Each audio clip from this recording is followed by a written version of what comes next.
आपके चरणों में कोटि कोटि प्रणाम। महाराज जी, क्या आध्यात्मिक आकांक्षा उपास्य की कृपा से पैदा होती है या उपासक की एक अवस्था होती है, जैसे कि शरणागत को श्री जी के पावन चरणों की अखंड सेवा प्राप्त करने की तीव्र अभिलाषा? पहले तो सर्वप्रथम जीव के ऊपर हरि की कृपा होती है। हरि की कृपा से मानव देह मिलता है। फिर द्वितीय कृपा होती है, साधु संग मिलता है।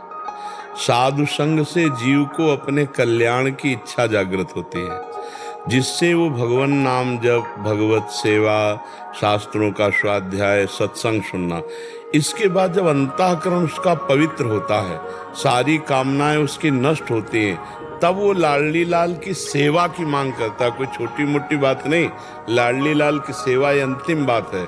जिसको सेवा का सुख प्राप्त हो गया तो धर्माद्यर्थ चतुष्टयम विजयताम किम तद वृथा वार्तया शैकांतेश्वर भक्ति योग पदवी त्वारोपिता मूर्धनि यो वृंदावन सीमनि कश्चन घनाश्चर्या किशोरी मणिस तत्कंकर रसामृता दिह परम चित्ते न मे रोचते।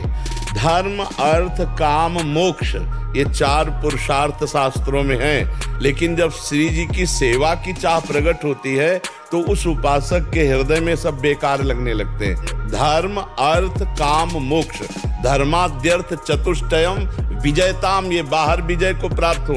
हमारे ब्रज और वृंदावन में इनका कोई पूछने वाला नहीं। धर्म, अर्थ, काम, मोक्ष, और बोले ईश्वर की एकांतिक भक्ति, बोले उसको भी नमस्कार करते हैं, हमको जरूरत नहीं। तो बोले आप क्या चाहते हो?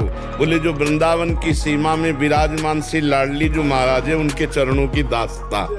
जब ये श्री जी की सेवा की भावना जागृत होती है तो ये अंतिम बात होती है, मोक्ष अभिलाषा का त्यागी।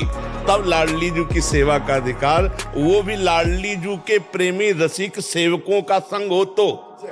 अगर रे मन रसिकन संग बिन रंचन उपजय प्रेम, यदि लाडली के लाडलों का प्रेम नहीं है, उनके रसिक जनों का संग नहीं है, तो लाडली जी की सेवा सुख की अभिलाषा नहीं जागृत हो सकती कि मैं प्यारी जी के चरणों में महावर लगाऊं, मैं प्यारी जी को फूलों से श्रृंगार करूं, प्यारी प्यारे को भोग लगाऊं, प्यारी प्यारे को सुख पहुंचाऊं, झूला झूलाऊं, उनको लाड लड़ाऊं। ये जब लाडली जी के प्यारों की कृपा होती है, जो रसिक जन है, तब ये लाभ प्राप्त होता है। तो हमें लगता है कि सब कृपा ही कृपा है, इसमें हमारा पुरुषार्थ कहीं नहीं है। हमारा एक ही पुरुषार्थ है कि जो हमको बताया गया वो हम मान लें और वैसे चल दें।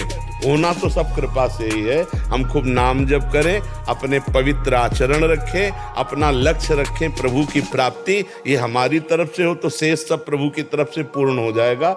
जैसे बिना हमारी सोच समझ के हमें मनुष्य जन्म दिया, हमारी कोई समझ नहीं थी, हमें सत्संग दिया, हमारी कोई समझ नहीं थी, लाडली जी महाराज का जो आगम निगम पुराण अगोचर है, उनका परिचय मिला, राधा नाम का परिचय मिला।